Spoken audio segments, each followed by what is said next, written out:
ಇವತ್ತು ತುಮಕೂರಿನಲ್ಲಿ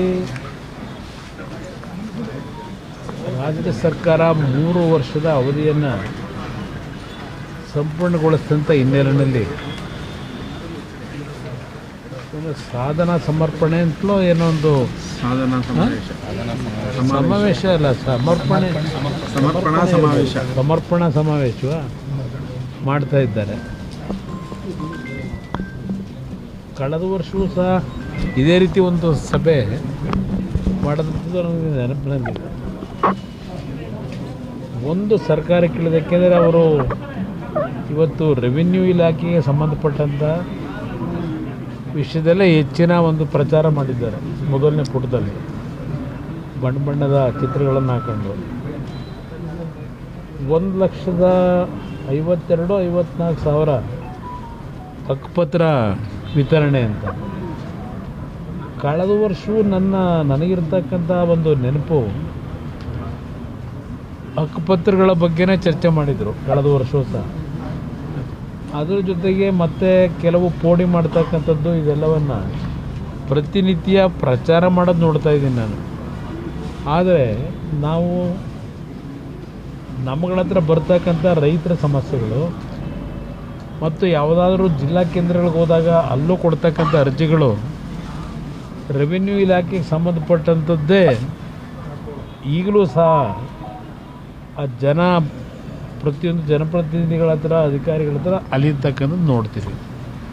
ಆದರೆ ಇಲ್ಲಿ ಇವರು ಜಾಹೀರಾತುಗಳಲ್ಲಿ ಕೊಡ್ತಕ್ಕಂಥದ್ದು ನೋಡಿದ್ರೆ ಇದೇನೋ ಯಾರೂ ಮಾಡದೇ ಇರೋದು ಮಾಡಿದ್ದೀವಿ ಅಂತಕ್ಕಂಥ ಇದೆಂಥದ್ದು ಗ್ಯಾರಂಟಿ, ಭೂ ಗ್ಯಾರಂಟಿ. ಈಗ 5 ಗ್ಯಾರಂಟಿ ಬೇರೆದಾಯಿತು, ಈಗ ಇನ್ನೊಂದು 6ನೇದು ಭೂ ಗ್ಯಾರಂಟಿ ಕೊಡ್ತಾ ಇದ್ದೀವಿ ಅಂತ.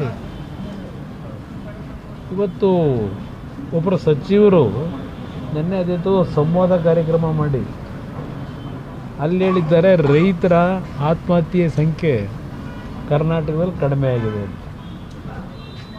ನಾನು ಇತ್ತೀಚೆಗೆ ಒಂದು 2-3 ದಿನಗಳ ಹಿಂದೆಯೇ ಒಂದು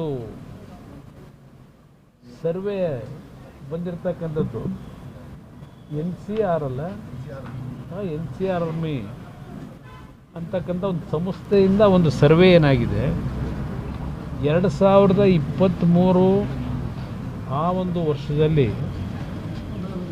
2,400 ರೈತರ ಆತ್ಮಹತ್ಯೆ ಆಗಿದೆ. 2024ರಲ್ಲಿ 2,900 ರೈತರ ಆತ್ಮಹತ್ಯೆ ಆಗಿದೆ ಕರ್ನಾಟಕದಲ್ಲಿ. ಆತ್ಮಹತ್ಯೆ ಪ್ರಕರಣದಲ್ಲಿ ಕರ್ನಾಟಕ ಮಹಾರಾಷ್ಟ್ರದ ನಂತರ 2ನೇ ಸ್ಥಾನದಲ್ಲಿದೆ. ಮಹಾರಾಷ್ಟ್ರ 1ನೇ ಸ್ಥಾನದಲ್ಲಿದೆ, ಕರ್ನಾಟಕ 2ನೇ ಸ್ಥಾನದಲ್ಲಿದೆ.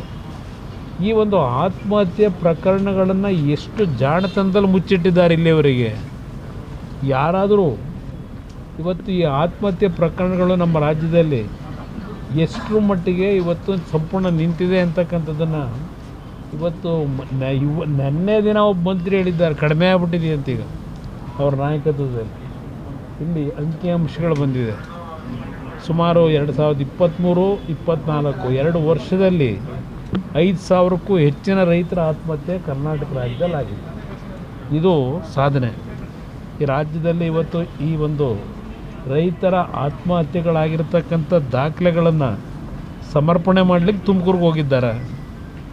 ಇವತ್ತು ಬೆಳಗ್ಗೆನೂ ಸಹ ಒಂದು ಪತ್ರಿಕೆಯಲ್ಲಿ ಯಾರೋ ಒಂದು ಕಡೆ ರೈತರು ಆತ್ಮಹತ್ಯೆ ಮಾಡ್ಕೊಂಡಿರ್ತಕ್ಕಂಥದ್ದು ಒಂದು ಸಣ್ಣ ವಿಷಯ ಬಂದಿದೆ. ಇವತ್ತು ಇಲ್ಲಿ ಎಷ್ಟರ ಮಟ್ಟಿಗೆ ಈ ಸರ್ಕಾರದ ವಿಷಯಗಳನ್ನು ಮುಚ್ಚಿಡ್ತಕ್ಕಂಥಲ್ಲಿ ಯಶಸ್ವಿಯಾಗಿ ಕೆಲಸ ಮಾಡ್ತಾ ಇದ್ದಾರೆ. ಮತ್ತು ರಾಜ್ಯದ ಅಭಿವೃದ್ಧಿ, ಬೆಂಗಳೂರು ನಗರ ನೆನ್ನೆ ದಿನವೂ ನೋಡೋದು, ಅದೇ ಒಂದು 10 ನಿಮಿಷ ಮಳೆ ಬಂದ ತಕ್ಷಣ ಹಲವಾರು ಭಾಗದಲ್ಲಿ ಇವತ್ತು ನೀರು ನಿಂತು ಹಲವಾರು ಲೋ ಪ್ರದೇಶಗಳಲ್ಲಿ ಇವತ್ತು ನೀರು ತುಂಬತಕ್ಕಂಥದ್ದು ಇದೆಲ್ಲ ನಡೀತಾ ಇದೆ. ಅದರಿಂದ ಈ ಸರ್ಕಾರದ ಇವತ್ತಿನ ಸಮಾವೇಶ ಏನಿದೆ, ಕೋಟ್ಯಾಂತರ ರೂಪಾಯಿ ಹಣ ಖರ್ಚು ಮಾಡೋದು, ಅದನ್ನು ಸರ್ಕಾರದಿಂದಲೇ ಖರ್ಚು ಮಾಡ್ತಾರೆ. ಸರ್ಕಾರದಿಂದ ಜನ ತರೋದು ಸರ್ಕಾರವೇ ತರಬೇಕು.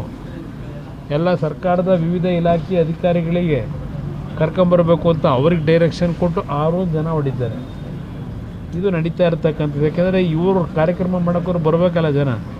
ಅದರಿಂದ ಸರ್ಕಾರದ ಅಧಿಕಾರಿಗಳ ಮುಖಾಂತರ, ಸರ್ಕಾರದ ದುಡ್ಡಿನಲ್ಲಿ ಈ ಒಂದು ಸಮಾವೇಶಗಳ ಮುಖಾಂತರ ರಾಜ್ಯದಲ್ಲಿ ಯಾವೊಂದು ರೈತ ಕುಟುಂಬಗಳ ಆತ್ಮಹತ್ಯೆಗಳು 5,000ಕ್ಕೂ ಹೆಚ್ಚಿನ ಕುಟುಂಬಗಳು ಇವತ್ತು 2 ವರ್ಷದಲ್ಲಿ ಆತ್ಮಹತ್ಯೆ ಮಾಡ್ಕೊಂಡಿರ್ತಕ್ಕಂಥದ್ದು ನಾನು ಹೇಳೋದಲ್ಲ, ಪತ್ರಿಕೆಯಲ್ಲಿ ಬಂದಿರತಕ್ಕಂಥ ವರದಿ, ಒಂದು ಪ್ರಮುಖ ಪತ್ರಿಕೆನೇ. ಅದರಿಂದ ಈ ಸರ್ಕಾರ ಇವತ್ತು ರೈತರ ಜೀವನದ ಮೇಲೆ ಇವತ್ತು ಏನು ಅವರ ಬದುಕನ್ನು ಸರಿಪಡಿಸಿದೆ, ಇವತ್ತು ಅವರ ಸಮಾಧಿ ಮೇಲೆ ಈ ಒಂದು ಪ್ರದರ್ಶನ ಮಾಡ್ಕೊಂಡು ಹೊರಟಿದ್ದಾರೆ. ನಿಜಕ್ಕೂ ಖಂಡನೀಯ ಅನ್ನೋದು ನನ್ನ ಅಭಿಪ್ರಾಯ. ಸರ್, ಒಂದು ಬಿಡದಿ ಟೌನ್ಶಿಪ್ ವಿಚಾರವಾಗಿ ನೀವು ರಿಯಲ್ ಎಸ್ಟೇಟ್ ದಂಧೆ ಮಾಡ್ಲಿಕ್ಕೆ ಮುಂದಾಗಿದ್ದಾರೆ ಅಂತ ಆರೋಪ ಮಾಡಿದ್ರಿ. ನಾ ಮಾಡ್ತಿರೋದಲ್ಲ, ಕುಮಾರಸ್ವಾಮಿ ಕುಟುಂಬನೇ ರಿಯಲ್ ಎಸ್ಟೇಟ್ ಮಾಡ್ತಿರೋದು. ಚರ್ಚೆಗೆ ನಾನು ಬರೋಕ್ಕೆ ಸಿದ್ಧ. ಚರ್ಚೆ ಮಾಡೋಣ, ತಯಾರಾಗಿದ್ದೀನಿ ನಾನು ಚರ್ಚೆ ಮಾಡಲಿಕ್ಕೆ. ಕುಮಾರಸ್ವಾಮಿ ಜೊತೆ ಚರ್ಚೆ ಮಾಡೋದಿದ್ರೆ ಬನ್ನಿ, ಅದು ಏನು ಚರ್ಚೆ ಮಾಡಬೇಕು.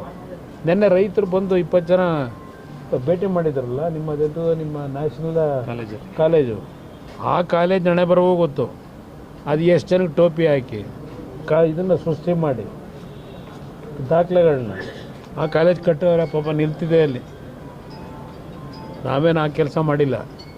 ಆ ರೀತಿಯ ದೌರ್ಜನ್ಯ ಮಾಡಿ ಸರ್ಕಾರದ ಭೂಮಿನ ನಾವಿವತ್ತು ಅದೇನೋ 4 ಎಕರೆ ನಡೀತಾ ಇದೆಯಲ್ಲ ನಮ್ಮದು, ಇನ್ನೂ ಅದು 40 ವರ್ಷದಿಂದ ತಗೊಂಡಿರ್ತಕ್ಕಂಥದ್ದು.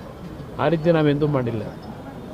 ಯಾವ ಚರ್ಚೆಗೂ ಸಿದ್ಧ ಇದ್ದೇನೆ. ಬಿಡದಿನಲ್ಲಿ ಇವತ್ತು ಮಾಧ್ಯಮದಲ್ಲಿ ಕೆಲವು ಪತ್ರಿಕೆಯಲ್ಲಿ ಬಂದಿದೆ, ಈಗಾಗಲೇ ಸುಮಾರು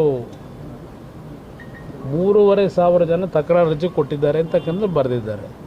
ಎಲ್ಲರೂ ಜಮೀನು ಇರ್ತಕ್ಕಂಥವ್ರು, ಅದು ಒಂದು 7-8 ಜನ 20 ಎಕರೆ 30 ಎಕರೆ ಇರ್ತಕ್ಕಂಥ ಜನ, 5 ಎಕರೆ ಇರ್ತಕ್ಕಂಥವರು ಒಂದು 3-4 ಜನ ಬರೆದಿದ್ದೀರಿ. ಅಲ್ಲಿ ಹೋಗಿ ಸರ್ವೆ ಮಾಡಿ. ಇವತ್ತು ಪತ್ರಿಕೆಯಲ್ಲಿ ಬಂದಿದೆ, ನಾನು ಹೇಳೋದಲ್ಲ. ಅದ್ರ ಜೊತೆಗೆ 5 ಗುಂಟೆ 10 ಗುಂಟೆ 20 ಗುಂಟೆ ಜಮೀನು ಇಟ್ಕೊಂಡು ತರಕಾರಿ ಬೆಳೆದು ಹಸುಗಳು ಸಾಕೊಂಡು ಜೀವನ ಮಾಡ್ತಾ ಇರ್ತಕ್ಕಂಥ ಆ ಕುಟುಂಬಗಳನ್ನು ಬೀದಿ ತಗೊಂಡೋಗಿ ಆಗ್ತಕ್ಕಂಥದ್ದಕ್ಕೆ ಮೌನವಾಗಿರ್ಬೇಕಾ ನಾನು? ನನ್ನ ಕಾಲದಲ್ಲಿ ಅವತ್ತು 2006ನೇ ಇಸ್ವಿದು ನಾನು ಹೇಳ್ತಾ ಇದ್ದೇನೆ ಸಾರ್ವಜನಿಕವಾಗಿಯೇ. ಅವತ್ತಿನ ನನ್ನ ಕಾರ್ಯಕ್ರಮ ಬೇರೆ ಇದ್ದಿದ್ದು. ಇವ್ರು ಮಾಡೋಕ್ಕೆ ಹೊರಟಿರೋದು ಯಾವ ಕಾರ್ಯಕ್ರಮ ನಾನು ಇವತ್ತೇನು ಹೇಳ್ತಾ ಇದ್ದೇನೆ. ಮೊನ್ನೆ ಹೇಳಿದ್ನಲ್ಲ, ಮೊದಲು ಹೇಳಿದ್ರು ಸುಮಾರು 2,000 ಎಕರೆ ಭೂಮಿ ಸರ್ಕಾರಿ ಭೂಮಿ ಇದೆ ಅಂತೇಳಿ. ಅದು 760 ಎಕರೆಗೆ ಹೇಗೆ ರೆಡ್ಯೂಸ್ ಆಯ್ತದೋ? ಭೂಮಿ ಎಲ್ಲೋಯ್ತು? 2,000 ಎಕರೆ ಸರ್ಕಾರಿ ಭೂಮಿ 700 ಚಿಲ್ಲರೆ ಎಕರೆಗೆ ಯಾತಕ್ಕೆ ಕಡಿಮೆ ಆಯಿತು? ಅದು ಯಾವ ರೀತಿ ಆ ಭೂಮಿನ ಇವತ್ತಿದೆ ಅದೇ ಎದುರ್ಕೊಂಡು ಹೊಡೋಯ್ತಾ ಇಲ್ಲ. ಆದರೂ ಶಿವಕುಮಾರ್ ಬದ್ದವ್ರೆ ಅಂತ ಹೇಳಿ ಎಲ್ಲಿ ಕಳಿಸಿದ್ರೆ ಆ ಭೂಮಿಯ ಮಾಹಿತಿಗಳನ್ನ, ದಾಖಲೆಗಳು ಯಾರ ಪರವಾಗಿ ಹೋಯಿತು? ಚರ್ಚೆ ಮಾಡೋಣಂತೆ. ಸರಿ ಇದ್ದೆ. ಇವತ್ತು ಅಖಂಡ ಶ್ರೀನಿವಾಸ ಮೂರ್ತಿ ಅವ್ರ ಮನೆಯವ್ರಿಗೆ ಹೋಗಿದ್ರಿ. ಅಖಂಡ ಶ್ರೀನಿವಾಸ ಮೂರ್ತಿ ನನ್ನ ಪಕ್ಷದಿಂದಲೇ ಆಯ್ಕೆ ಆದವರು, 2 ಬಾರಿ ಶಾಸಕರಾಗಿದ್ದರು. ನಂತರ ಕಾಂಗ್ರೆಸ್ಗೆ ಇನ್ನೊಬ್ಬ ಸ್ನೇಹಿತರ ಜೊತೆ ಸೇರಿ ಹೋಗಿದ್ದರು. ಅಲ್ಲಿ ಹೋಗಿ ಈಗ ಅವರಿಗೆ ನನ್ನ ಒಂದು ಮನೆ ಜನತಾದಳವೇ ಸರಿಯಾದ ಮನೆ, ನಾನು ಮತ್ತೆ ವಾಪಸ್ ಬರಬೇಕು ಅಂತಕ್ಕಂಥ ನಿರ್ಣಯ ಮಾಡಿ ಅವ್ರ ಕುಟುಂಬದಲ್ಲಿ ಇವತ್ತು ಅವ್ರ ಮನೆಗೆ ಬರಬೇಕು ಅಂತಕ್ಕಂಥದ್ದಕ್ಕೆ ಅವರೆಲ್ಲರ ಒಂದು ಮನವಿ ಏನಿತ್ತು, ಆಹ್ವಾನ, ಆ ಆಹ್ವಾನದ ಮೇರೆಗೆ ಅವ್ರ ಮನೆಗೆ ಹೋಗಿದ್ದೆ. ಸದ್ಯದಲ್ಲೇ ಒಂದು ದೊಡ್ಡ ಬೃಹತ್ ಸಭೆ ಮುಖಾಂತರ ಅವರು ಅಧಿಕೃತವಾಗಿ ಪಕ್ಷಕ್ಕೆ ಸೇರ್ತಕ್ಕಂಥದ್ದಕ್ಕೆ ತೀರ್ಮಾನ ಮಾಡ್ಕೊಂಡಿದ್ದಾರೆ, ಪಕ್ಷಕ್ಕೆ ಬರಮಾಡ್ಕೊಂಡಿದ್ದಾರೆ. ನೀವು ಸಣ್ಣ ಆಗಬೇಕಲ್ವಾ? ಅದು ಒಂದು ಉತ್ತಮ ಆಹಾರದಿಂದ ಸಣ್ಣ ಆಗಬೇಕಲ್ವಾ? ಪ್ರತಿದಿನ ನಮ್ಮ ಜೀನಿ ಸ್ಲಿಮ್ನ ಯೂಸ್ ಮಾಡಿ ಯಾವುದೇ ಸೈಡ್ ಎಫೆಕ್ಟ್ ಇಲ್ದಂಗೆ ನೀವು ಸಣ್ಣ ಆಗ್ತೀರಾ.